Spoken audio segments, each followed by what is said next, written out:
Hey there! Tonight we're drifting into an ancient world, where words were never spoken lightly, and promises carried the weight of fate itself. This is a time when an oath was more than speech. It was a bond stitched into the fabric of life, watched by gods who never forgot. If these slow, reflective stories help your thoughts soften, or you're breathing slow, you're welcome to like the video, subscribe to the channel, or leave a quiet comment, perhaps sharing where you're listening from, or what hour the night has reached for you. Only if it feels peaceful. Now let the noise of the day gently fade away. Settle into the stillness around you, and breathe slowly as we step into the life of a man who lived beneath the constant gaze of the gods, where every promise spoken shaped destiny, and every silence carried consequence. In the shadow of Olympus, where the wind carried whispers from the gods, a man stood before an altar of rough stone. He lifted a cup of wine, poured it slowly onto the earth, watching the red stains spread like blood from a wound. The words came low, steady, binding his promise to the sky. Not a vow to another man, but to the immortals who listened always. This was the way of Styx, the river that circled the underworld, her waters invoked in every oath that mattered.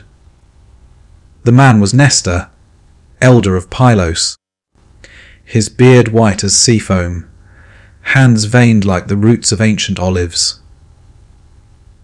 He had lived long under the weight of such words, spoken first in youth, when kings gathered for hunts or alliances. The altars were simple then, piled stones in meadows where deer grazed. He would kneel, press palm to earth, and speak, "By Zeus, by the Styx that flows eternal, I swear to stand beside you in battle." The air would thicken, as though the gods leaned closer, their presence felt in the sudden stillness of leaves. Years passed in measured rhythm. Nestor's palace rose on the sandy coast, halls filled with shields and woven tapestries. Guests came often, warriors, traders, kin, each arrival marked by libations at the hearth. He would extend his hand, clasp the visitor's forearm, and invoke the oath. "By the gods who see all, I offer you bread and salt, safety under my roof." The words hung in the smoke from the fire, binding host and guest in a chain, unseen but unbreakable. To break it meant not shame alone, but consequence from above, sickness, storm, or silence from the oracles. One evening, as dusk gathered over the sea, a stranger arrived at the gates. His cloak was torn, eyes shadowed by travel. Nestor welcomed him, led him to the table, where bread waited, steam rising from the loaves. They ate in silence at first, the fire crackling soft. Then Nestor spoke the ritual, "Swear by Styx, stranger, that you come without harm in your heart." The man paused, cup halfway to lips, then nodded. "By Styx, I swear it." The oath settled between them, heavy as armour, ensuring peace for the night. Sleep came deep in the palace chambers. Nestor lay on his bed of fleeces, the sea murmuring beyond the walls. Dreams visited, fragments of past vows, faces of men who had sworn beside him in youth. He woke to quiet, the stranger gone before dawn, nothing taken, nothing disturbed. The oath had held, as it always did when spoken true. He rose, walked to the altar in the courtyard, poured another libation. The wine sank into earth, a ritual repeated, affirming the order that kept chaos at bay. As seasons turned, oaths wove deeper into the fabric of days. Marriages required them, husband and wife standing before Hestia's flame, promising fidelity by the god's witness. Nestor presided over many, his voice steady as he guided the words. By Hera, who guards the bond, by Styx, who punishes the false, I bind myself to you. The couple would touch hands, feel the invisible thread draw tight. To stray meant not just broken hearts, but divine retribution, crops failing, children born weak, or madness descending like fog from the mountains. Battles demanded oaths of loyalty. Before the ships sailed for Troy, Nestor gathered his men on the beach. Waves lapped at their feet, salt air filling lungs. He lifted his spear, point gleaming under the sun. Swear by Zeus, by the Styx, to follow where I lead, to fight until victory or death. They repeated in unison, voices blending with the sea's rhythm. The oath locked them in, but turning free men into a single will, unbreakable under the god's gaze. To falter meant not cowardice alone, but perjury that invited arrows from the sky or madness in the ranks. Nestor returned from campaigns, with fewer men each time. Scars marked his arms, reminders of vows kept. He would sit by the hearth at night, wine cup in hand, recounting to his sons the weight of words spoken. An oath is not air, he murmured, flames dancing in his eyes. It is chain forged in heaven, linking soul to fate. The boys listened, wide-eyed, learning the ritual before they could wield swords. One winter, when storms battered the coast, a dispute arose with a neighbouring king. Land borders blurred by floods, claims overlapping like tangled nets. Messengers rode back and forth, words carefully chosen. Nestor met the king under a sacred oak, rain dripping from leaves. They clasped hands, invoked the oath. By Demeter, who gives the harvest, by Styx, who drowns the lyre, we swear this boundary holds. The words cut through the storm, binding earth and men. Peace followed, fields divided without blood. Yet the weight grew heavier with age. Nestor walked the palace halls slower, staff in hand, each step echoing past promises. He poured libations daily now, not for new oaths, but to honour old ones. The gods listened still, their presence felt in the quiet moments. A raven landing on the altar, a sudden calm in the wind. He sat often by the sea, watching waves rise and fall, contemplating the invisible net of vows that held his life together. Younger men came to him for counsel. They knelt before the hearth, seeking guidance on alliances or debts. Nestor would listen, then guide their words, speak carefully. Invoke Styx only when the heart is firm. They swore, voices young and strong, the cycle renewing. He watched them go, knowing the chain extended beyond him. As twilight years deepened, Nestor felt the oaths as threads woven through his bones. Each promise kept had preserved him. Through wars, storms, betrayals averted. Yet one vow lingered, spoken long ago in youth, to protect his house until the gods called him. He waited for that call, pouring wine at the altar, the ritual unbroken.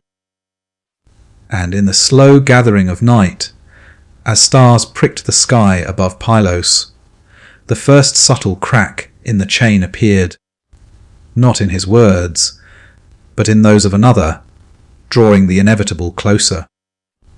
Dawn broke over Pylos with the slow grey light that follows long nights of rain. Nestor rose before the household stirred, walked barefoot across the cool tiles to the courtyard altar. He poured fresh water from a clay pitcher, watched it trace dark paths down the stone. No new oath required this libation. It was habit now, a daily reaffirmation that the old ones still held. The sea wind carried salt and the faint cry of gulls. He stood there until the first gold touched the horizon, then returned inside. The palace began to wake. Servants moved quietly, kindling hearths, grinding grain. Nestor's eldest son, Antilochus, entered the hall. Armour already strapped, spear in hand. He had been summoned to a council in Mycenae, kings meeting to discuss borders, tribute, the growing shadow of Troy. Nestor watched him eat bread and olives, then spoke the ritual words. By Zeus who guards travellers, by Styx who drowns the perjurer, swear you will speak truth in council and return with honour.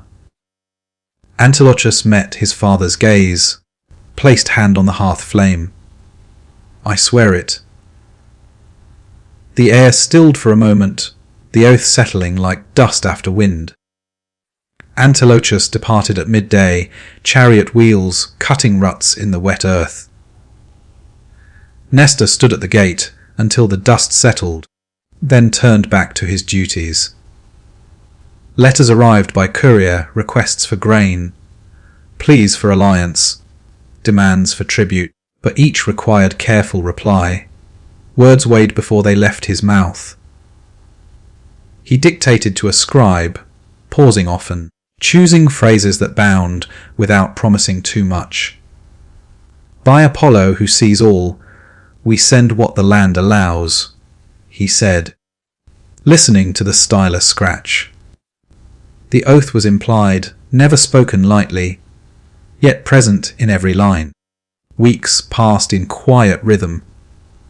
Messengers returned with news. The council had gone well, borders reaffirmed, tribute agreed.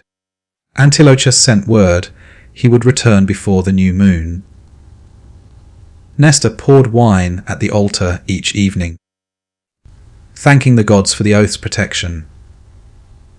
The palace filled with preparations, tables set for the homecoming feast, lambs selected for sacrifice, tapestries aired in the sun. The night before the expected return, Nestor dreamed. He stood on the beach at Troy, waves dark, sky bruised. Men swore oaths around him, voices overlapping until they became a single roar. Then silence fell.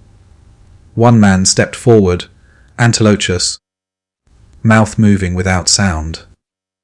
Nestor reached, but the dream dissolved into the sound of waves lapping stone. He woke sweating, heart steady but heavy. Dawn found him at the altar again, pouring water, murmuring thanks for safe journeys. The chariot returned at noon, dust rising behind it. Antilochus descended, face tanned darker, eyes bright. Father and son clasped forearms, the gesture carrying the weight of unspoken oaths. The feast began at dusk. Tables laden with roasted lamb, figs, bread still warm from the oven.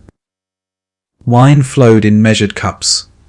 Nestor raised his own, spoke the welcome. By Hestia of the hearth, by Styx who binds the true, we drink to your safe return. Glasses lifted, wine touched lips, the words sealed the evening. Yet as the night deepened, Antilochus drew his father aside. They walked to the courtyard, stars sharp overhead. The sun spoke quietly. In council, Agamemnon pressed for more than we agreed. I refused in your name, but the words were hard. He swore by Styx we would regret it. Nestor listened without interrupting. The threat hung between them, not immediate, but present, like a storm gathering far at sea. He placed a hand on his son's shoulder, an oath spoken in anger cuts both ways. We wait. Days lengthened into weeks. The palace continued its routines. Looms clacking, children playing in the sun, fishermen returning with full nets. Nestor walked the walls each morning, staff in hand, greeting workers, checking stores. He poured libations at smaller altars scattered through the grounds, one for Athena by the gate, one for Poseidon near the harbour, each offering a quiet renewal of the order that had kept Pylos standing. Then came the first sign. A messenger arrived from Mycenae, face pale, horse-lathered. Agamemnon demanded tribute doubled, threatening war if refused. Nestor read the tablet in silence, then burned it in the hearth. "Tell your king," he said, "that oaths once sworn are not renegotiated. By Styx, we hold to what was agreed." The messenger left at dusk, carrying the refusal like a stone in his mouth. Tension settled over the palace like mist. Guards doubled on the walls. Women spoke less, moved more carefully. Nestor continued his daily rituals, water at dawn, wine at dusk. Each act a thread reinforcing the chain. Antilochus trained with the men, spear flashing in the courtyard, but his eyes often turned toward the road from Mycenae. One evening, as thunder gathered on the horizon, Nestor stood alone at the altar. Rain began to fall, soft at first, then harder. He remained uncovered, letting water soak his tunic, drip from beard. The storm broke fully, lightning splitting the sky, thunder rolling like chariot wheels. He lifted his face to it, spoke no new words, only the old ones repeated in silence. The lightning passed over Pylos without striking. The rain fell without flooding. The storm cleared by morning. Sun rose clean, air washed. A new messenger arrived, not from Agamemnon, but from a smaller ally, offering grain and men if war came. Nestor clasped the man's arm, spoke the oath of alliance. "By Zeus, by Styx, we stand together." The words carried farther now, binding more than 2 houses. Yet the shadow remained. Scouts reported movements, chariots on the border, fires lit at night. Nestor walked the ramparts at twilight, staff tapping stone. He felt the oaths as living things inside him, some old as his youth, others fresh as yesterday. Each one a link in the chain that held fate at bay. And as the first distant dust cloud appeared on the horizon, the quiet certainty grew. The next test of those words would not be spoken in council, but in the clash of bronze and the silence that follows broken vows. The dust cloud on the horizon thickened into a line of chariots, bronze glinting under the midday sun. Nestor watched from the rampart, staff planted firm, the wind tugging at his cloak. Below, the gates stood open. No barricade yet, only the quiet expectation that words, once spoken, might still hold. The approaching force slowed, halted at the edge of the fields. Agamemnon's banner lifted high, lion rampant on crimson, then lowered in salute. No immediate charge followed. Nestor descended the steps, Antilochus at his side. They met the Mycenaean delegation in the open ground before the walls. Agamemnon dismounted first, helm removed, hair dark with sweat. His eyes met Nestor's without warmth, but without immediate fire. Behind him stood Odysseus, calm as ever, and Menelaus, hand resting on sword hilt. Nestor extended his arm. They clasped forearms, brief, formal, the gesture carrying every unspoken oath between them. "By Styx," Agamemnon said, voice low, "we come not to burn, but to speak." Nestor nodded once. Then speak within my hall, where the hearth witnesses all. The words bound the moment. The delegation followed him through the gates, boots echoing on stone. Servants moved ahead, preparing water for washing, bread for breaking. No one spoke until they reached the great hall. Tables were set low, cushions arranged. Wine waited in craters, unmixed. Nestor took his place at the head, gestured for the others to sit. Agamemnon remained standing. The tribute was agreed. He began. Pylos sends less than promised. Nestor met his gaze. The oath was for what the land allows. The land has not allowed more. Silence followed, thick as smoke from the hearth. Odysseus leaned forward, fingers steepled. Words can be measured differently. Perhaps we revisit the terms. Nestor lifted his cup, poured a thin stream onto the floor. The wine spread dark. By Styx, who heard the original words, the terms stand. The invocation hung in the air, a quiet wall. Agamemnon's jaw tightened, but he sat. They drank then, slow sips, each man feeling the invisible chain tighten. Conversation moved to safer ground harvests. Weather, the movements of distant peoples. Yet beneath it, the refusal lingered, unyielding. The delegation departed at dusk, chariots turning back toward the road. No threats were spoken aloud. No blades drawn. Only the slow withdrawal, dust settling in their wake. Nestor stood at the gate until the last chariot vanished, then returned to the altar in the courtyard. He poured another libation, water this time, clear and cold. The stone drank it without protest. Night fell soft. Nestor walked the halls, checking sentries, listening to the palace breathe. Antilochus joined him on the rampart. They stood in silence, watching stars emerge. "He will not let it rest," the sun said. Nestor nodded. An oath broken invites the god's hand. He knows it. We know it. They remained there until the moon climbed high, then retired. Days passed in watchful calm. Scouts rode out at dawn, returned at dusk with reports. Mycenaean camps quiet. No movement toward war. Yet the tension remained, coiled like rope under strain. Nestor continued his rituals, water at first light, wine at twilight, each offering a small anchor, holding the world steady. The people of Pylos felt it too. Conversations stayed soft. Laughter measured. Children played nearer the walls.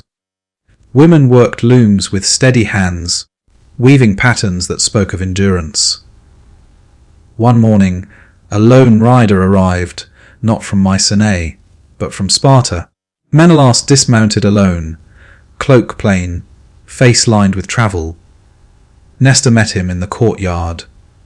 They clasped arms. "Brother, in law," Menelaus said, "I come without banner, without demand." Only words. They walked to the hall, sat by the hearth. Menelaus spoke quietly. Agamemnon listens to anger more than counsel. But he still hears oaths. Speak to him again. Not as vassal, but as equal. By the bond we swore long ago. Nestor considered the flame. "I will send word. By Styx, I swear it."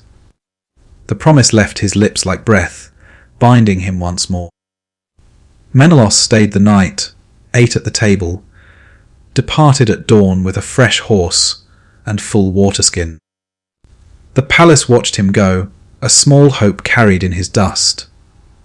Nestor composed the message carefully. No scribe this time. He wrote it himself, letters deliberate on wax. By the gods who witnessed our first alliance, by Styx who punishes the false, I propose we meet at the border oak under truce. Let us speak as men who remember their words. He sealed it, handed it to a trusted rider. The man left at midday, riding hard. Waiting followed. Nestor walked the fields, spoke to farmers, helped mend a broken plough. He ate simple meals, slept lightly. Each day he poured water at the altar, each evening wine.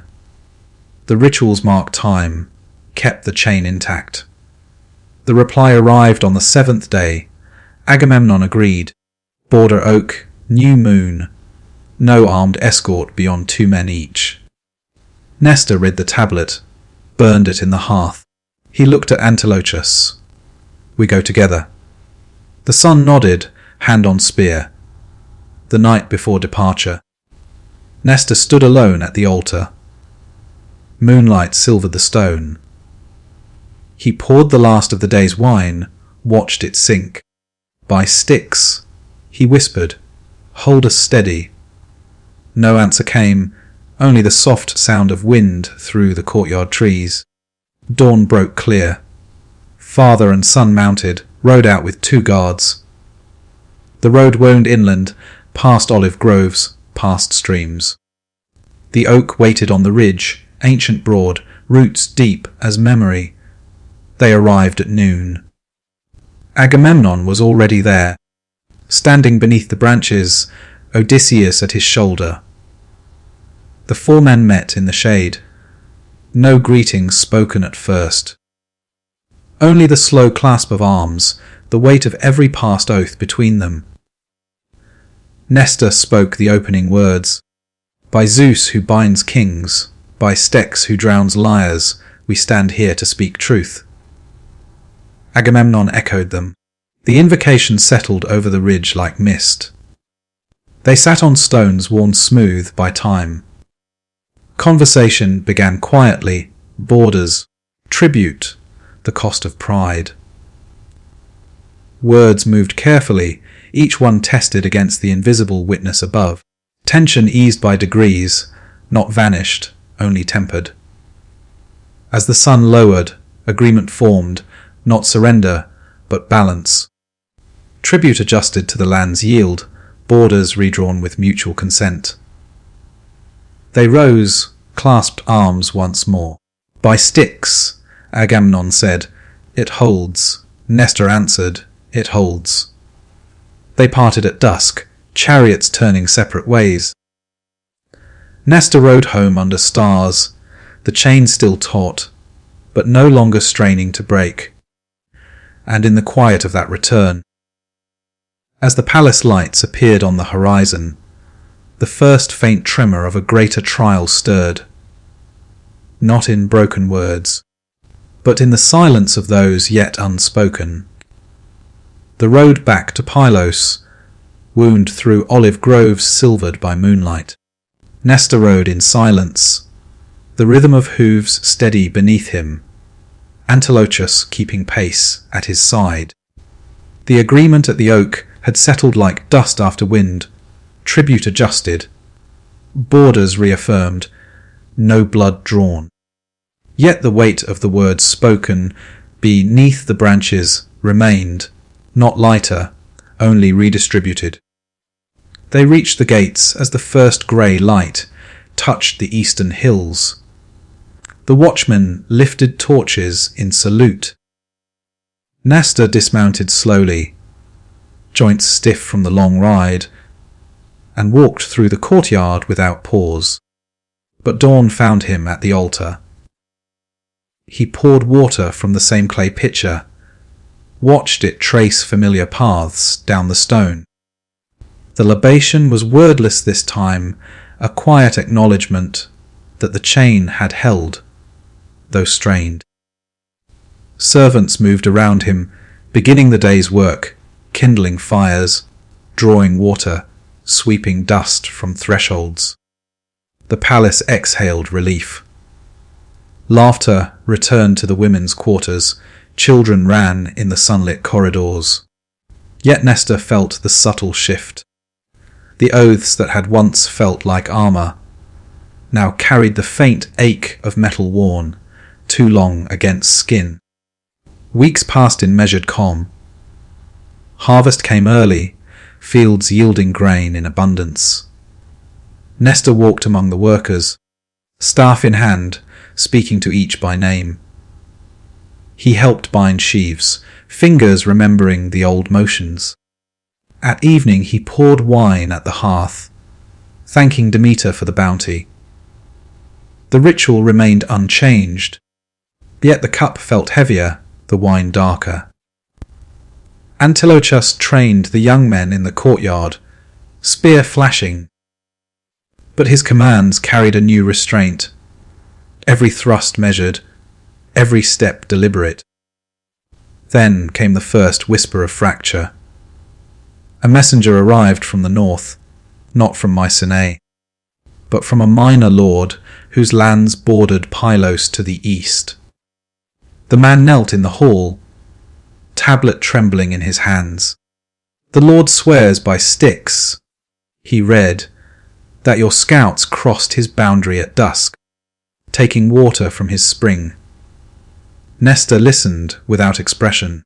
"My scouts report no such crossing." The messenger bowed lower. "He demands reparation. By the gods who witness, he will not yield." Nestor rose. He walked to the hearth, placed hand on the warm stone. "Tell your lord by Styx, who heard no oath broken, we deny the claim. Let the gods judge between us." The words left his mouth calm, final. The messenger departed, dust rising behind his horse. Nestor remained by the fire, watching flames curl. Antilochus joined him. "I will not press alone." Nestor nodded. "He will not need two." The next days brought quiet escalation. Scouts returned with reports, the eastern lord gathering men, sharpening spears, lighting signal fires at night. No army marched yet, only the slow tightening of tension, like a bowstring drawn inch by inch. Nestor walked the walls each morning, gaze sweeping the horizon. He spoke no new oaths, only renewed the old ones in silence. Water at dawn, wine at dusk. The people felt the change. Markets quieted, children stayed closer to home. Women worked with eyes on the gates. One evening, as thunder muttered far off, a rider arrived under cover of dusk. He wore no device, cloak plain, face hidden by hood. Nestor met him in the inner chamber, away from ears. The man lowered his hood, Odysseus, eyes sharp in the lamplight. "I come alone," he said. "Agamemnon knows nothing of this visit." They sat by the small fire. Odysseus spoke softly. "The eastern lord is yours to handle. But he has sent word to Mycenae, invoking the old alliance. If blood is drawn, the oath we swore at the oak will be tested." Nestor poured wine into 2 cups, handed one across. "By Styx," he murmured, "we have kept our word." Odysseus drank, then set the cup down. "Words are chains. Chains can bind or strangle." He rose. "I return before dawn. Think carefully." The door closed behind him. Nestor remained seated, cup untouched, watching the flame. Sleep came fitful. Dreams returned, fragments of past oaths, faces of men long dead, voices overlapping in accusation. He woke before light, walked to the altar, poured water.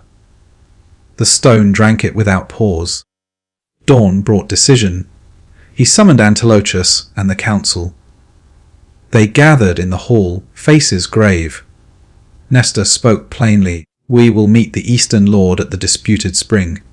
No army. 4 men only. We offer proof, not blood. By Styx, we hold to truth." The meeting was set for noon the following day. Nestor prepared in silence, armor polished but not worn, spear carried but not raised. Antilochus walked beside him, shield slung across back. They rode out at dawn, the road empty, the air cool with night's memory. The spring lay in a small valley, water clear, bubbling from moss-covered rock. The Eastern Lord waited beneath an oak, 3 men at his shoulders. No banners, no drawn blades. They met in the open ground. Nestor dismounted, approached on foot. The Lord stepped forward. By sticks, Nestor began. "We swear no crossing occurred." The Lord echoed the invocation. They stood face to face, the spring murmuring between them. Scouts were called, Nestor's men, the Lord's men. Each told their tale, voices steady, eyes meeting. The words clashed softly, then stilled. Silence followed. The spring continued its quiet flow. Nestor knelt at the water's edge, cupped a handful, drank. He rose, met the Lord's gaze. "Let the gods see. We offer no harm. We ask no reparation." The Lord paused, then knelt also, drank from the same spring. He stood. By sticks the matter ends. Hands clasped, brief, firm. The chain held. They parted under the oak. Nestor rode home, through afternoon light, the valley falling behind. The palace gates opened to welcome them. That evening he poured wine at the altar, the libation darker than before. The people returned to their rhythms, markets louder, children freer. Yet Nestor felt the weight shift again, not broken, but stretched thinner. As night deepened, he walked the ramparts alone. Stars turned overhead, indifferent. He thought of Odysseus' words, chains that bind or strangle. The horizon lay quiet, no dust clouds rising.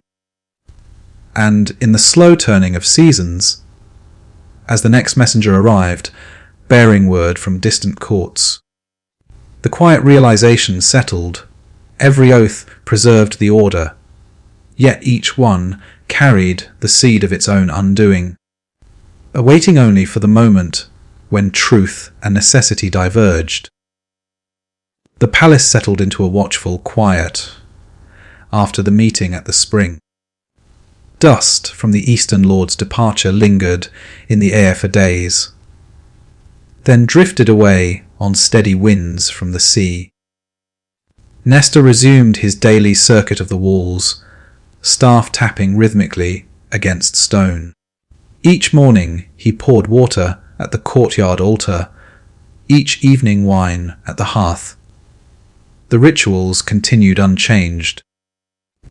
Yet the act of pouring now carried a faint tremor of effort, as though the stone itself had grown heavier with every libation. Antilochus spent longer hours in the training yard. His spear moved through the same arcs, but the strikes landed with deliberate restraint. The young men followed his lead, their shouts softer, their movements more measured. The palace felt the shift. Servants walked with eyes down, conversations stayed brief. No new oaths were spoken aloud. The old ones sufficed, holding the world in fragile balance. Then the first true fracture appeared, not in battle, not in council, but in the small hours of a moonless night. A fire broke out in the eastern granary. Flames rose sudden and high, devouring the stored barley in minutes. Men ran with buckets from the well, but the blaze laughed at water. By dawn only blackened timbers remained, smoke curling upward like a final breath. Nestor stood among the ashes, staff planted in the charred earth. No lightning had struck, no enemy arrow flown. Yet the Eastern Lord's voice echoed in memory. "If the oath is false, the gods will speak." He walked back to the palace in silence. Antilochus joined him at the gate. This was no accident, the son said. Nestor did not answer. He went directly to the hearth, poured wine onto the stone floor. The liquid spread dark, then vanished. He spoke no words, only stood there until the fire died to embers. Messengers rode out at first light, 3 men, each carrying the same message. By Styx, who witnessed no crossing at the spring, we deny responsibility. Let the gods judge. They returned empty-handed. The Eastern Lord had refused audience. His gates remained shut, his fields patrolled. The days that followed moved slowly, each one heavier than the last. Nestor walked the fields where the granary had stood, fingers brushing the scorched soil. He knelt at the site, pressed palm to ground, felt the faint warmth that still lingered beneath ash. No offering was made there. The ground itself had become witness. At night he slept little, rising often to stand on the rampart, watching the eastern horizon for movement. Stars turned overhead, indifferent. Then the second sign came. A child in the village fell ill, fever rising sudden, breath shallow. The mother carried him to the palace, laid him at Nestor's feet. The boy's eyes were bright with heat, skin dry as parchment. Nestor lifted him gently, carried him to the inner chamber, laid him on fleeces near the hearth. He summoned the healer, watched as herbs were brewed, prayers murmured. The child drank, then slept. By morning the fever broke. The mother wept, kissed Nestor's hand. He said nothing, only poured water at the small altar beside the bed. Yet the illness spread. 3 more children, then 5. The village healer worked without rest, hands stained with herbs. Nestor moved among the houses, speaking softly to frightened parents, offering bread from the palace stores. He spoke no oaths of healing. The gods did not promise cures. He only remained present, a steady figure in doorways, staff leaning against walls. Each night he returned to the hearth, poured wine, watched it sink into stone. Antilochus came to him on the 7th night. The Eastern Lord sends word through a go, between. He says the gods have spoken. The fire, the sickness, they are the price of false words. Nestor looked into the flame. The gods do not speak in riddles to those who listen. Antilochus placed hand on his father's shoulder. Then we must answer. Nestor rose. He walked to the courtyard altar, stood beneath the open sky. The moon had returned, thin crescent above the sea. He lifted the clay pitcher, poured water slowly. By Styx, he said aloud, voice carrying in the stillness, who heard every word at the spring, who saw the boundary kept. I swear again, no man of Pylos crossed that line. Let the truth rise clear. The water sank into stone, no thunder answered, no wind stirred. Only the quiet drip of the last drops. He returned to the hall, summoned the council. They gathered at dawn, elders, warriors, scribes. Nestor spoke plainly, we will send no army. We will send no tribute. We will send witnesses. 10 men who stood with me that day. They will swear before the Eastern Lord's own altar. By Styx, we offer truth, not blood. The 10 were chosen by sunset. They rode out at first light, Antilochus among them. Nestor stood at the gate until their dust settled, then walked back to the altar. He poured the day's water, watched it trace the familiar paths. The waiting began again. Days stretched. Scouts reported no movement from the east. The village children recovered one by one, colour returning to cheeks. The palace breathed easier, though the weight remained. On the 10th day, the riders returned. Antilochus dismounted first, face calm. They heard the oaths, he said. 10 voices, 1 truth. The Lord drank from the spring with us. He poured libation at his own altar. The matter is closed. Nestor clasped his son's arm. No smile crossed his face, only a slow exhale. That evening he stood at the hearth, poured wine for the household. The cup passed hand to hand. Each sip carried the same words, unspoken now, but felt the chain had held again. Yet as night deepened and Nestor walked the rampart alone, the stars seemed farther away. The rituals continued, water, wine, silence, but each one carried the faint echo of effort, of endurance stretched thin. And in the quiet turning of the moon, the first distant rumour arrived, not of war, not of fire, but of a greater gathering in the south, where kings spoke of oaths older still, oaths that bound entire nations, and the price of keeping them was only beginning to be felt. The winter that followed carried colder winds than any in memory. Snow dusted the olive groves, thin and fleeting, yet enough to silence the fields. Nestor walked the ramparts each morning, breath clouding before his face, staff leaving small holes in the frost. The palace fires burned higher, smoke rising straight in the still air. The people moved with quiet purpose, bundling cloaks tighter, checking stores, speaking in low voices. No new threats arrived from the east or from Mycenae. The silence felt earned, yet fragile. Nestor continued the rituals without alteration.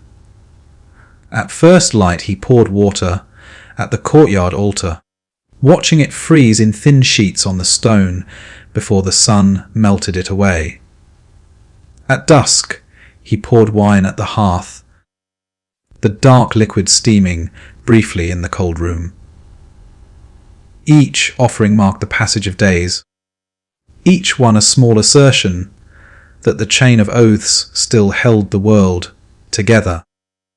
Antilochus spent the long evenings in the hall, maps spread before him, tracing routes to distant courts.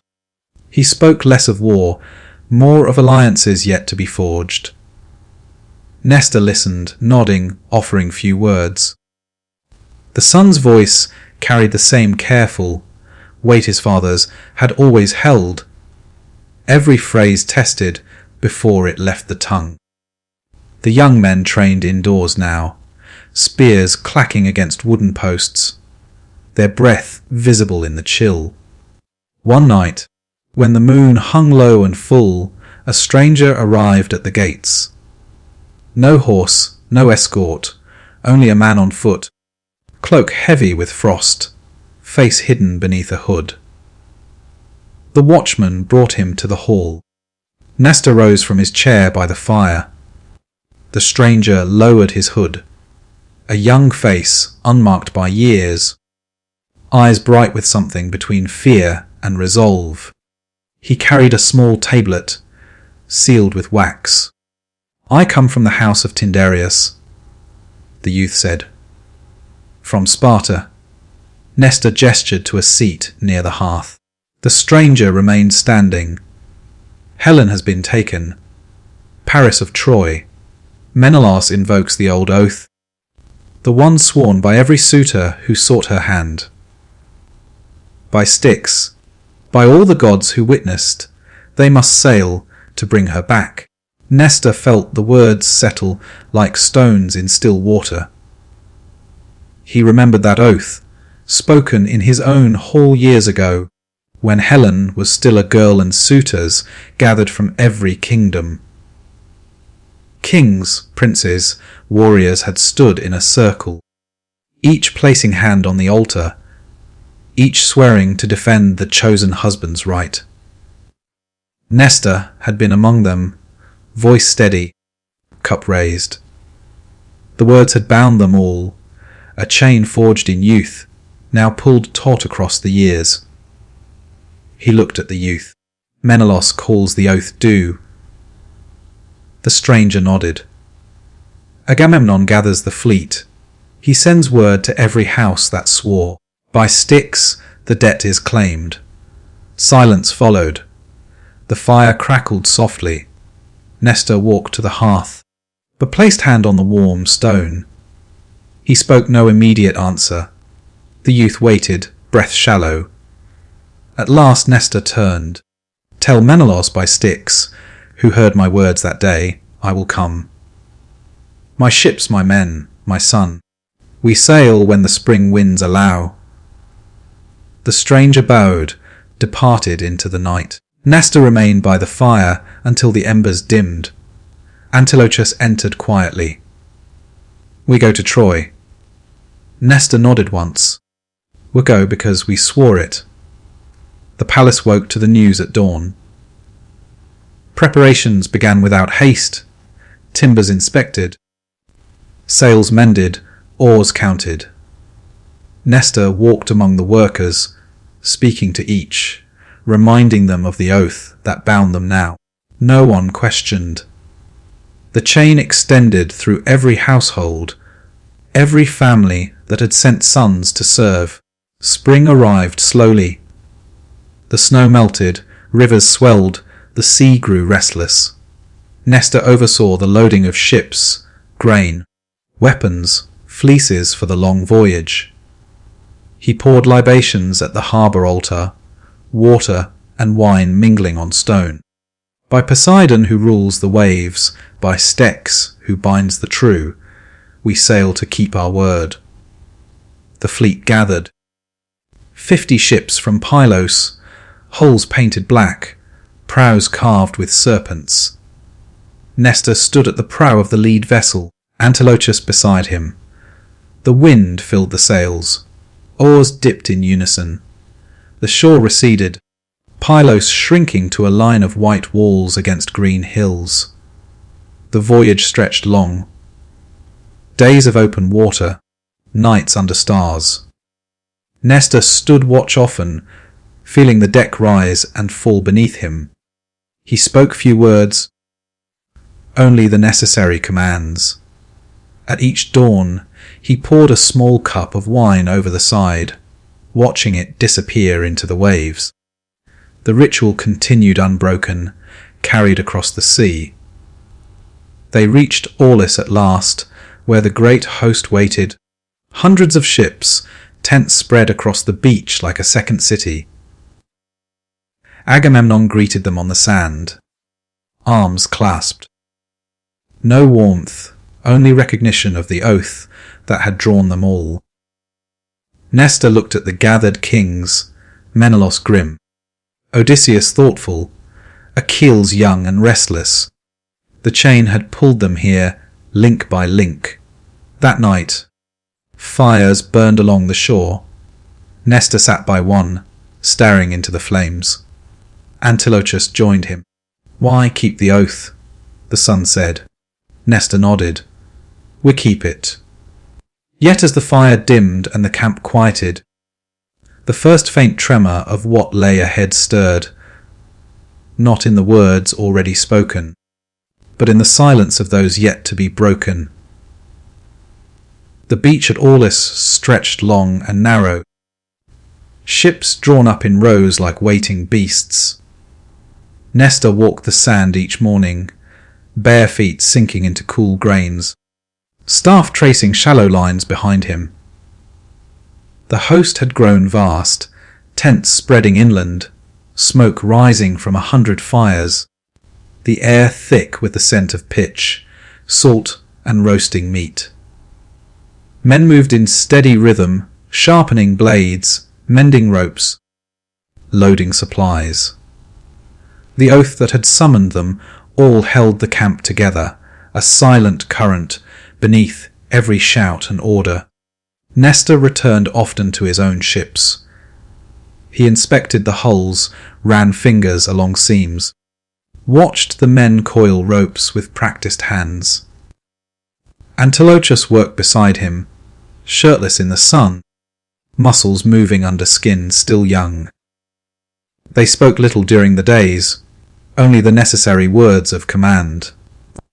At night, around the small fire near the prow, father and son sat shoulder to shoulder. Nestor poured wine from a skin into 2 cups, handed one across.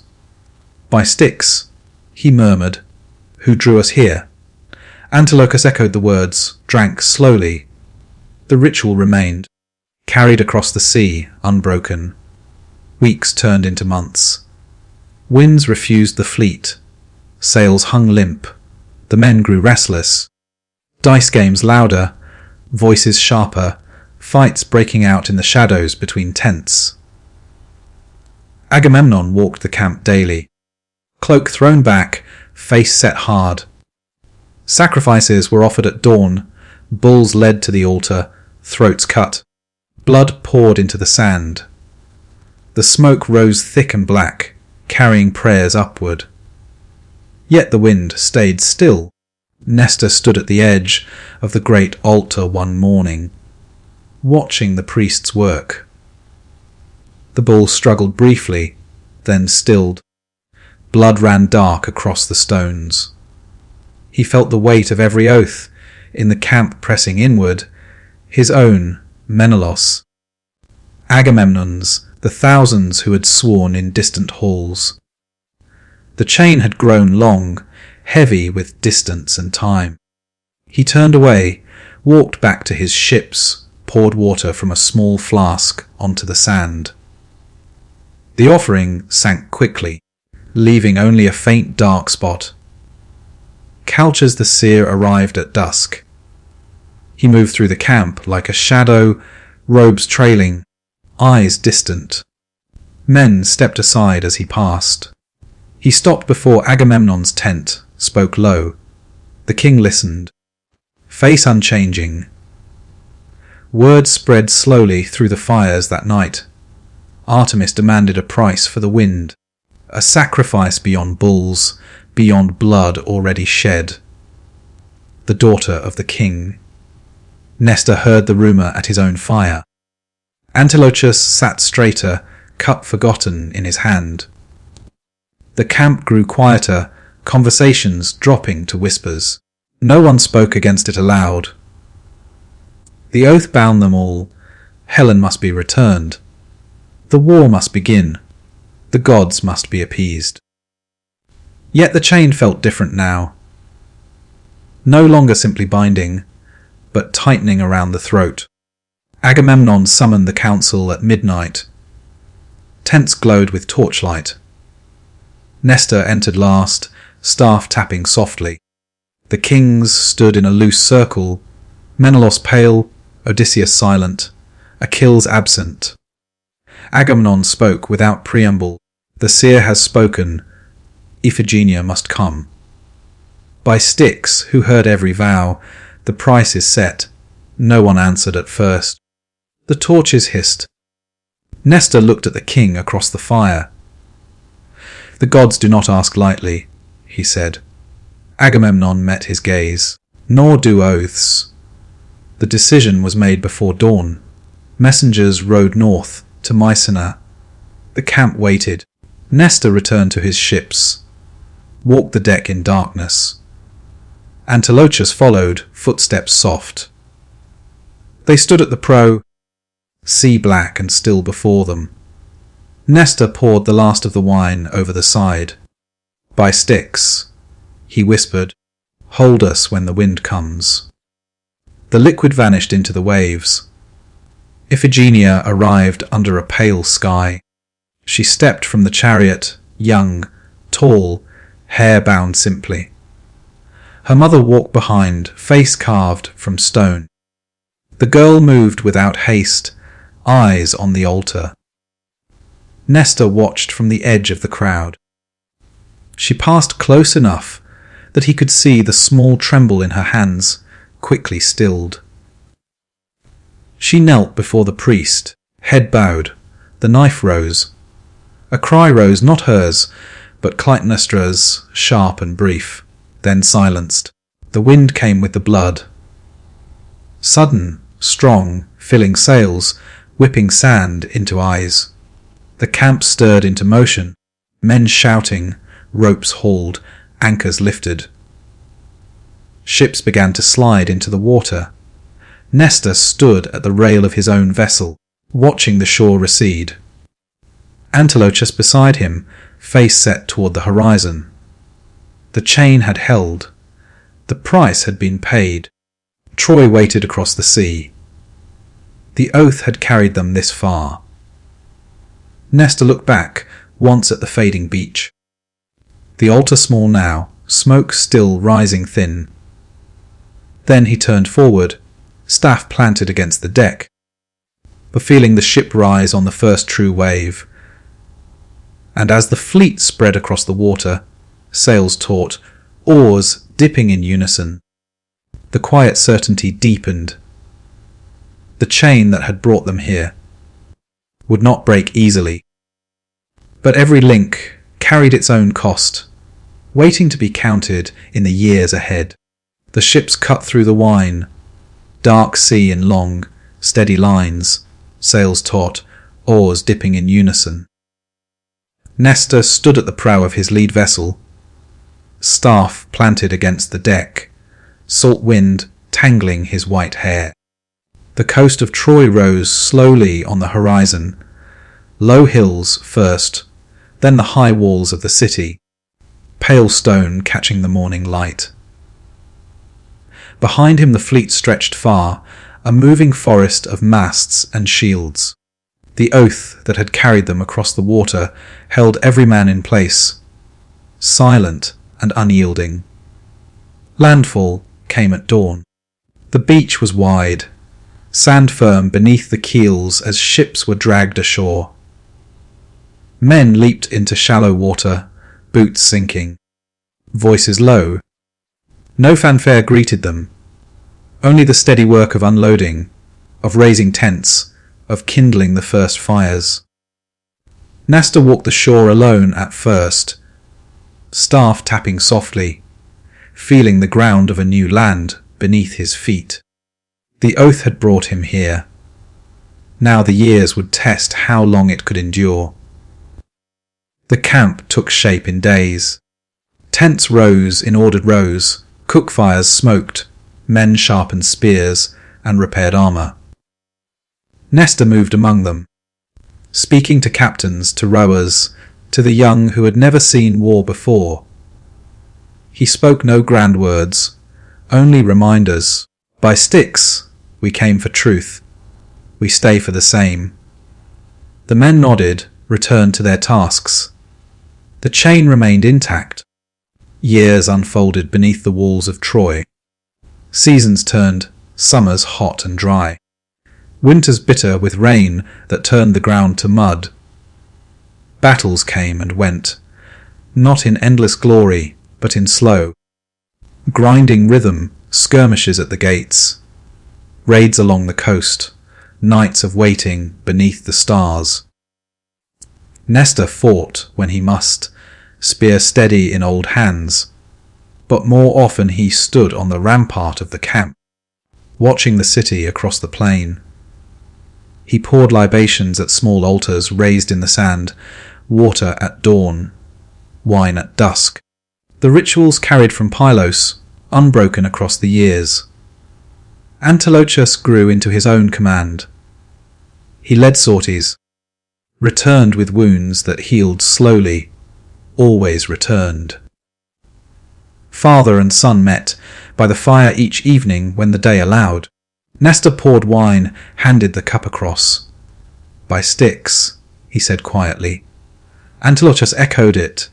They drank in silence, watching flames curl. No need for more words. The oath lived between them. Men fell. Companions who had sailed from Pylos with laughter in their throats were carried back on shields, faces still.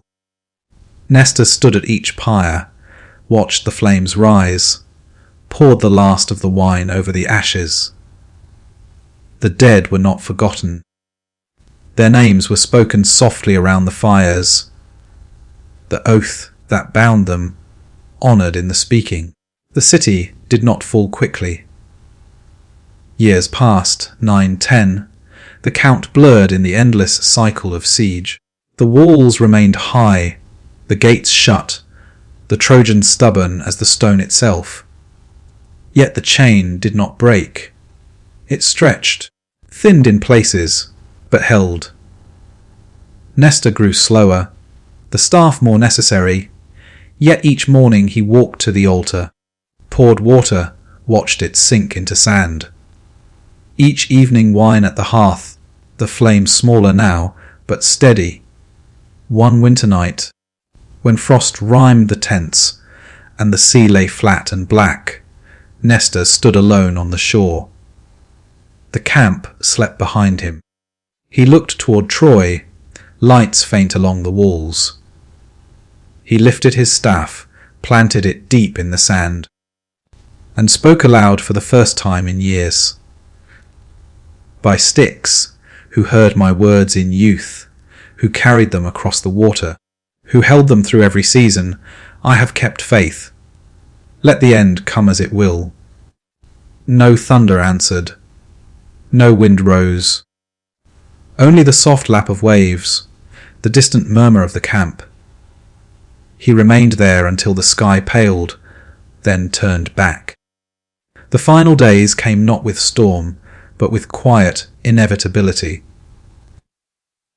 The wooden horse was built, the gates opened in the night, the city taken. Fires rose along the streets of Troy, smoke thick against the dawn. Nestor watched from the plain, staff in hand, Antilochus at his shoulder. They did not enter the burning city. They remained on the beach, watching the flames until they began to die. When the last embers cooled, Nestor walked to the small altar he had kept all these years. He poured the final cup of wine over the sand. It sank without trace. He looked at his son. "The oath is fulfilled," he said. Antilochus nodded once. The fleet prepared to depart. Ships were loaded, sails raised, oars counted. Nestor boarded last, moving slowly up the gangplank. He stood at the prow as the anchors lifted, the vessel turning toward home. The shore of Troy receded, walls blackened, plain empty now, the long war ended. He did not look back. The sea opened before him, vast and calm. He poured no more libations. The rituals had run their course. The chain, once heavy, felt lighter now, not broken but completed. Pylos waited across the water. The palace would stand. The hearth would burn. The altars would remain. But the man who had carried the oaths through every season would return quieter, slower, carrying the silence of fulfilled words.